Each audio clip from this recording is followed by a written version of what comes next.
Leader of opposition Rahul Gandhi, वो राहुल गांधी जो BJP के खिलाफ लड़ाई लड़ रहे हैं, वो राहुल गांधी जो आरएसएस के खिलाफ लड़ाई लड़ रहे हैं, क्या अब वो भारत के खिलाफ भी लड़ाई लड़ेंगे? और ऐसा हम क्यों कह रहे हैं, उसके लिए पहले आप ये बयान सुनिए। And the capability to stop them. I'd like to say one last thing, that do not think that we are fighting a fair fight. There is no fairness in this. If you believe that we are fighting a political organization called the BJP, that we are fighting a political organization called the RSS, you have not understood what is going on. The BJP and the RSS have captured every single institution of our country. We are now fighting the BJP, the RSS and the Indian state itself. Sir क्या कह रहे हैं राहुल गांधी की BJP RSS के साथ साथ वो एक पूरे इंडियन स्टेट के खिलाफ भी लड़ाई लड़ रहे हैं? वो अक्सर विदेशों में ऐसे बयान देते रहते हैं। इससे पहले उन्होंने आरक्षण को लेकर बयान दिया, फिर सिखों पर बयान दिया। तो मतलब उनकी विवादित बयान आखिर क्यों बार बार निकल कर सामने आते हैं? निकिता देखिए, मतलब एक चीज बहुत जरूरी है जो मुझे लगता है भारत सरकार को देखनी पड़ेगी, इस देश की सुरक्षा एजेंसियों को देखनी पड़ेगी, और भी जो कंसर्न डिपार्टमेंट्स हैं उनको ये देखना समझना पड़ेगा कि राहुल गांधी अचानक विदेश जाते हैं और विदेश से लौटते हैं और उनके फिर इस तरह के बयान आने शुरू हो जाते हैं, या फिर राहुल गांधी जब विदेश जाते हैं तो वो इस तरह की बातें करते हैं कि भारत जो है यूनियन ऑफ स्टेट्स है, सिखों को जो है पगड़ी नहीं पहनने दिया जाएगा, आरक्षण पर बात, मतलब ऐसी चीज जिसका हकीकत से कोई लेना देना नहीं। इस देश में तो सबको पता है पगड़ी की कितनी इज्जत है, कितना सम्मान है, बावजूद इसके इस तरह का बयान देना। अब देखिए, आप एक राजनेता हैं, देश के बड़े पॉलिटिकल लीडर हैं, अपोजिशन के लीडर हैं और लीडर ऑफ अपोजिशन है इवन, आपसे जिम्मेदारी की उम्मीद ये देश करता है। आप लड़िए, आप बीजेपी से लड़ते हैं, आप संघ से लड़ते हैं, आप नरेंद्र मोदी, अमित शाह या जिस भी पॉलिटिकल नेता या पार्टी के खिलाफ आपको सवाल तो ये लड़ना है, लड़िए, सब लड़ रहे हैं। सवाल तो ये है ना कि देश के बाहर जाके देश के खिलाफ ही ऐसे बयान देना किस हद तक सही है? इस बार तो निकता देश में कह दिया कि हम इंडिया इटसेल्फ से लड़ रहे हैं। अरे भाई, इस देश में लंबे समय तक आपके पूर्वजों ने शासन किया है, नेहरू जी रहे, राजीव जी रहे, इंदिरा जी रही, तो क्या इस देश में तमाम लोग ये कहना शुरू कर दें कि भाई अब जो है हम भारत से लड़ रहे हैं? आपकी भी जब सरकारें रही, तमाम निकिता, किसी राज्य में या देश में, केंद्र में जब भी कोई सरकार रहती है तो आरोप ये लगता है कि उस सरकार ने केंद्र की एजेंसियों का दुरुपयोग किया है। हमने सुना है, हमें याद है जिस समय देश के सुप्रीम कोर्ट ने सीबीआई को तोता बता दिया, पिंजरे में बंद तोता, सरकार का तोता बता दिया। तो इससे हम, कोई भी पॉलिटिकल पार्टी या कोई नेता ये थोड़ी कहेगा कि जी हम कांग्रेस के खिलाफ भी लड़ रहे हैं और इस देश के खिलाफ लड़ रहे हैं। ये क्या बयान है? अगर इस देश की तमाम संस्थाओं पर बकौल राहुल गांधी, संघ और बीजेपी के लोगों ने कब्जा कर लिया है, तो आप लड़ाई वो लड़ो ना कि इन संस्थाओं में आप अपने लोग, या इन संस्थाओं को आप न्यूट्रल कैसे करोगे। इस लड़ाई से किसी को कोई परहेज नहीं है। लेकिन राहुल गांधी जब ये कह रहे हैं कि इंडिया इटसेल्फ, तो वहां शंका है कि आप जब पॉलिटिकली किसी नेता को या किसी पॉलिटिकल पार्टी को नहीं हरा पा रहे हैं, तो आप इस देश में वो सब कुछ करना चाहते हैं जिसका जिक्र आप बार बार इशारों में करते हैं। आप कहते हैं कि इस देश का युवा नरेंद्र मोदी को डंडे से मारेगा, ये आपका बयान है, दिल्ली में दिया गया बयान लोकसभा चुनावों से पहले। आप कहते हैं कि जिस देश में आग लग जाएगा, तो वो सब कुछ कहते हुए जब देश में सब कुछ ठीक है, देश में चुनाव भी आराम से हो जाता है, आप बार बार सरेआम झूठ बोलते हैं कि देश का लोकतंत्र खतरे में है, संविधान खतरे में है, नरेंद्र मोदी हिटलर है। ये सब कुछ करते हुए भी एन केन प्रकारेण जब आपके पास सत्ता नहीं आती है, तो फिर अब आप कह रहे हैं कि हम देश से लड़ेंगे। देश से लड़ने का क्या मतलब है निकता? आप लड़ो, आप तमाम संस्थाओं की लड़ाई है, आपको ईडी सीबीआई से लड़नी है, बीजेपी से लड़ना, जिससे भी लड़ना है। भैया आप नेता हैं, बिना संघर्ष के सत्ता आपको मिल नहीं जाएगी। या आप इस देश से ये चाहते हैं कि इस देश मान के बैठे कि भाई चूंकि नेहरू गांधी परिवार से आते हैं, युवराज हैं, तो इनको तो किसी भी हाल में प्रधानमंत्री ऐसे नहीं मिलता लोकतंत्र में। आपको वो अचीव करना पड़ेगा, आपको लोगों का भरोसा जीतना पड़ेगा। जब आप लोगों के भरोसे को नहीं जीत पा रहे हो, तब आपको लग रहा है कि देश को कंफ्यूज कर दें, देश में किसी भी तरह से अव्यवस्था हो जाए, देश में किसी भी तरह से कुछ ऐसा हो जाए जहां आप ये कह सके कि देखिए जी हम जो कह रहे थे ये सब कुछ ये बीजेपी आरएसएस वाले खराब कर रहे हैं, हम जो कह रहे थे वो सब कुछ सही हो गया। आप देश के खिलाफ लड़ रहे हो। जब आप कुछ कहते हो उस चीज का क्या इम्पैक्ट होता है। आप नेता है ना, आप लीडर ऑफ ओपोजिशन है, आप जब कुछ कहते हैं तो उस बात का मतलब होता है। आपकी इस लाइन पर किसी को कोई आपत्ति नहीं है, कोई कुछ आपसे नहीं कहेगा कि आप बीजेपी से लड़िए, आप आरएसएस के लोगों से लड़िए, आप जिससे लड़ना है लड़िए। लेकिन देश के खिलाफ अब लड़ाई भारत के खिलाफ लड़ाई। आप समझो, इसी देश के ओपोजिशन का नेता कह रहा है कि हम भारत के खिलाफ लड़ेंगे। मैं फिर कह रहा हूं, जो भी लाइनें पॉलिटिकल राजनेता जब कुछ कहता है तो उसकी कुछ जिम्मेवारी भी होती है। आप कह रहे हो कि आप शेडो पीएम हो, आपके तमाम कार्यकर्ता चिपकाए घूमते हैं कि राहुल जी अब 54 से 99 हो गए तो देश के भावी पीएम है, शेडो पीएम है। राहुल गांधी कहते हैं कि जी हम सरकार हमारी नहीं है तो क्या हुआ, सिस्टम हमारा है। तो ये देश भी तो आपका है, ये देश भी आपका है। आप इस देश में तमाम सुधार प्रक्रियाओं के लिए लड़ाई करिए, देश में बाकी अच्छी चीजों के लिए लड़ाई करिए। आपकी लड़ाई अगर देश के खिलाफ है तो फिर आप देश को कहां ले जाना चाहते हैं, आपकी क्या मंशा है।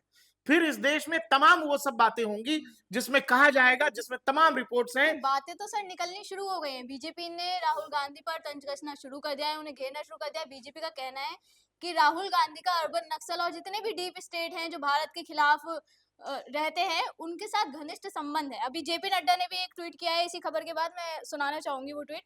Hidden no more, Congress ugly truth now stand exposed by their own leader. I compliment Mr. Rahul Gandhi for saying clearly what the nation knows, that he is fighting the Indian state. It is not a secret that Mr. Rahul Gandhi and his ecosystem have close link with urban Naxal and the deep state who want to defame, demean and discredit India.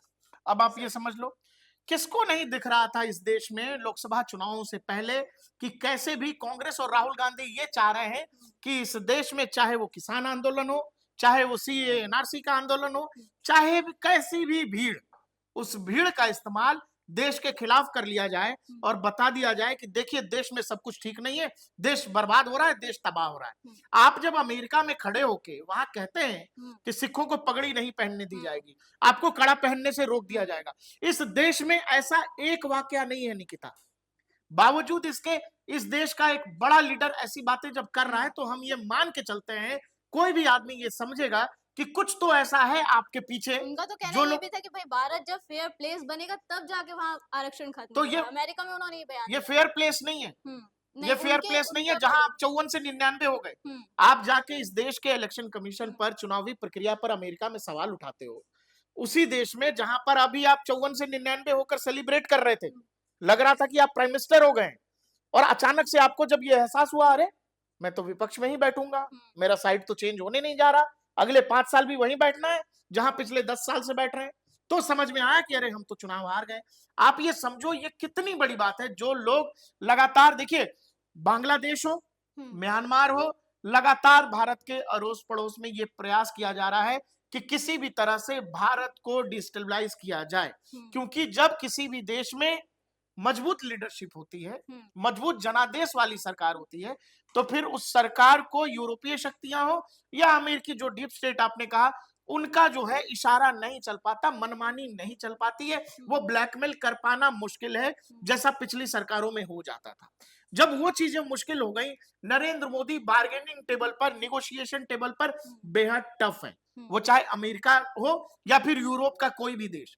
ये बात दुनिया की कुछ समूहों को कह लीजिए या कुछ सीक्रेट सोसाइटीज को पसंद नहीं आ रहा है कि भाई ये सपेरों का देश था अभी 15-20 साल 25 साल पहले तक, ये भारत जो है ये कैसे हमारी किसी बात को मना कर देता है। ये भारत जो है रूस यूक्रेन के वॉर के बीच में कैसे रशिया से ऑयल खरीद सकता है, वो भी हमें आंख दिखा के कि भाई हमें हमारा फायदा दिखना है, हम रशियन ऑयल खरीदेंगे। ऐसे तमाम चीजें हैं, बहुत सारी चीजें हैं जहां पर वो आपको अपने हिसाब से मोल्ड करना चाहते हैं। दुनिया जानती है कि दुनिया में आने वाले निकट भविष्य में, मौजूदा समय में भारत से बड़ा कंज्यूमर, भारत से बड़ा कस्टमर या भारत से बड़ा मार्केट नहीं है, जहां सब कुछ है और इतने बड़े मार्केट का इस्तेमाल दुनिया करना चाहती है। लेकिन भारत अपनी शर्तों पर यहां का मार्केट खोलेगा दुनिया के लिए। दुनिया के देश आपका इस्तेमाल अपनी शर्तों पर करना चाहते हैं कि हम जैसे कहें वैसे करो, तो वैसे कौन करेगा? वैसे वो लीडर करेगा जो कमजोर है, जिसके पास जनादेश नहीं है, जिसके साथ जनता नहीं है। लेकिन अगर आपके पास जनादेश नहीं है सर, तो देश को आपको एक साथ लेकर चलने की जरूरत है। वही तो, ये वही बात राहुल गांधी को कौन हाँ, बताएगा? तो वही उन्हें ही समझने राहुल की गांधी जरूरत को है। ये लगता है हम्म, कि कैसे भी देखो, दुनिया के देशों में ये होता है, जब आप लड़ाई, आमने सामने की लड़ाई बार बार हार रहे हो, तो आपको लगता है कि कुछ भी, जैसे बांग्लादेश में हुआ, हम्म, बांग्लादेश में शेख हसीना पूर्ण बहुमत की सरकार चला रही थी, हम्म, उनके खिलाफ कथित स्टूडेंट मूवमेंट खड़ा किया गया कि देश के छात्र बड़े नाराज हैं, देश में बड़ी महंगाई है, देश में सब कुछ बर्बाद हो रहा है। ये सारी की सारी समस्या किसकी वजह से? शेख हसीना की वजह से। उसकी आड़ में क्या किया गया? उसकी आड़ में कट्टरपंथियों को सत्ता सौंप दी गई। मतलब ये जो कट्टरपंथी शक्तियां हैं, ये पहले से उन देश विरोधी ताकतों के साथ मिली हुई थी, जिनका मकसद ही ये था कि किसी भी तरह से देश में एक एस्टेब्लिश सरकार जो है उसको पदस्थ करो, उसको वहां से हटाओ। फिर बांग्लादेश में क्या होगा? वो होगा जो वो शक्तियां अपने लोगों से करवाना चाहेंगी। जो बार बार डीप स्टेट, जॉर्ज सोरस ने ओपन कहा कि भाई $100 बिलियन हमने रखा हुआ है भारत के चुनाव के लिए, तो ये कौन लोग थे जो उस पैसे का इस्तेमाल भारत के चुनाव में कर रहे थे? अब उनके इस बयान को जॉर्ज सोरस से भी कहीं ना कहीं लिंक किया जा रहा है, लिंक कहा जा रहा लिंक है। करने की कोई जरूरत नहीं है, दुनिया भर की रिपोर्ट्स हैं, दुनिया देख रही है, कांग्रेस के जवाब देते नहीं बन रहा है। आप ये बताओ ना कि जॉर्ज सोरस से जुड़ी एशिया की एक संस्था में वहां सोनिया गांधी का नाम क्या कर रहा है? आज तक जवाब नहीं दे पाए ये लोग। और आप जब बार बार एक पॉलिटिकल राइवल जो है व्यक्ति, जो गुजरात से चलकर दिल्ली तक आ गया, आप उसको नहीं हरा पा रहे हो, तो आप कभी सिखों की बात करते हो? भाई इस देश में सिखों का इतना सम्मान है, इतना मान है, बावजूद इसके आप उस ग्रुप को क्यों कह रहे हो? क्योंकि आपको ये लग रहा है कि कथित किसान आंदोलन जो पंजाब से चल करके निकला था, आप उसको खालिस्तान मूवमेंट से जोड़ना चाहते हो। कहीं ना कहीं आपकी मंशा वही है। नहीं तो इस देश में एक सिख आपको ऐसा नहीं नहीं, मिलेगा। तो राहुल गांधी के बयान का तो खालिस्तानियों ने समर्थन भी किया था इस चीज करेगा का। ना समर्थन, क्यों नहीं करेगा? क्या देश का आम सिख इस बात का समर्थन करेगा? क्या देश का एक आम सिख ये बता सकेगा कि उसके कड़े के साथ या उसकी पगड़ी के साथ कहीं उसको रोका गया? जो चीज है ही नहीं। आप अगर उन चीजों का जिक्र कर रहे हो, तो आप किसी भी तरह से देश में चाहते हो कि किसी भी तरह से अव्यवस्था हो, आगजनी हो, प्रोटेस्ट हो। देखो सड़कों पर जब 1000, 2000, 5000 की भी भीड़ चलती है ना, तो कोई भी छुटभैया कह देगा तुमसे कि देखो यही देश की आवाज है। बिल्कुल। क्योंकि 100 करोड़ लोग सड़कों पे नहीं निकलते हैं, अधिकतर लोग हमेशा घरों में होते हैं, और कथित भीड़ को दिखा करके प्रतीकात्मक रूप से लोग बता देते हैं यही देश की आवाज है। और छोड़िए राहुल गांधी, क्या क्या किसी क्या उसको बोलो जाके अपनी अपनी मेंटल स्टेबिलिटी जरा जाके चेक करे। धन्यवाद सर। राहुल गांधी ने जो कहा आरएसएस से लड़ेंगे, ठीक बात, लड़िए। बीजेपी से लड़ेंगे, बिल्कुल लड़िए, लड़ते रहिए, कोई दिक्कत नहीं है किसी को। लेकिन आप कह रहे हो कि देश के खिलाफ लड़ेंगे, तो इस देश के खिलाफ कौन कौन लड़ रहा है? इस देश के खिलाफ लड़ने वाले वो तमाम लोग हैं निकिता, जिनको लगता है कि भारत का लोकतंत्र दुनिया में किसी भी देश के लोकतंत्र से बेहद जो है मैच्योर है।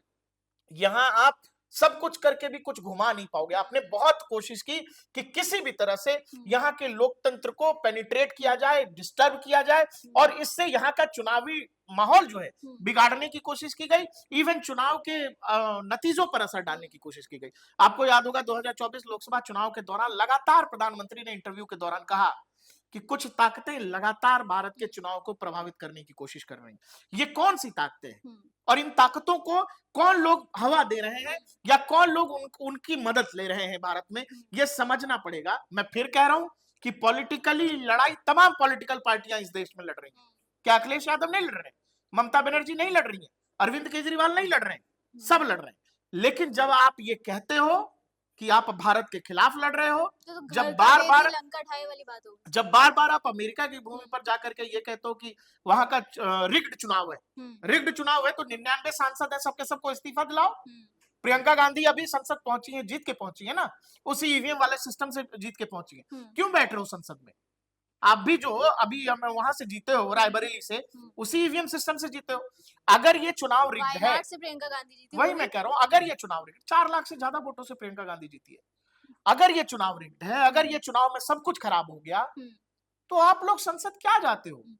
उसी ईवीएम वाले सिस्टम पर भरोसा है ना आपको? मैं भी अभी यही बोलने वाली या थी, तो आप ईवीएम पे सवाल उठाते हैं, तो जब वहां जहां कांग्रेस जीत रही है वहां पे ईवीएम में गड़बड़ी नहीं है भाई, या तो गड़बड़ी है तो फिर कर्नाटक की सरकार को बिठा दो घर, कर्नाटक में सरकार नहीं चलनी चाहिए, हिमाचल की सरकार नहीं चलनी नहीं चाहिए। चलनी बोलो कि भैया बैलेट पेपर से चुनाव कराओ, हमको ईवीएम वाले पे भरोसा नहीं है। 99 सांसद जो पहुंचे हैं वो सब के सब कोई बैलेट पेपर से नहीं पहुंचे, ईवीएम से सब नहीं ईवीएम से पहुंचे। हम्म, तो ऐसा नहीं चलेगा ना। लेकिन दुनिया के देशों में जाकर के आप क्या इमेज बना रहे हो भारत की? एक प्रधानमंत्री वो है जो दुनिया में घूम घूम के भारत का बिजनेस मॉडल दिखा रहा है, बता रहा है कि भारत के दरवाजे दुनिया के लिए खुले हैं और हम परस्पर भावना से काम करना चाहते हैं। और आप भारत के बारे में ये बता रहे हो कि नहीं नहीं वहां तो बड़ा सिस्टम खराब है जी, वहां तो बड़ी गुर्बत है, बड़ी तबाही है, लोगों के पास काम नहीं है, लोगों के पास जॉब नहीं है। और दुनिया में अमेरिका जैसी कंपनियों, अमेरिका जैसी देशों में सबसे ज्यादा आईटी के लोग हमारे यहाँ से। तो मतलब ये सब सामान्य चीजें हैं, पॉलिटिकली आपको लड़ना। लेकिन कई बार नेताओं की भाषा ऐसी होती है जो सवाल खड़े करती है, और फिर आपसे पूछा जाएगा कि आप अमेरिका में जाकर के जब बोल रहे हैं तो फिर किसका शय है आपको, आप क्यों बोल रहे हैं? और जिस चुनावी सिस्टम, जिस तंत्र के आधार पर आप सांसद बने हैं, लीडर और अपोजिशन बने हैं, आप उसी तंत्र पर सवाल उठा करके कह रहे हो कि नहीं वहां सब कुछ खराब है।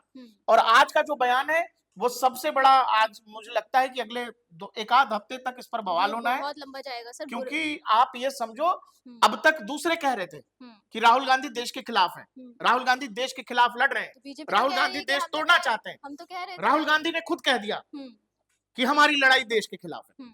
ये हम नहीं कह रहे। मुझे लगता है निकता वो बयान एक बार और सुना देना चाहिए दर्शकों को। And the capability to stop them. I'd like to say one last thing, that do not think that we are fighting a fair fight. There is no fairness in this. If you believe that we are fighting a political organization called the BJP, that we are fighting a political organization called the RSS, you have not understood what is going on.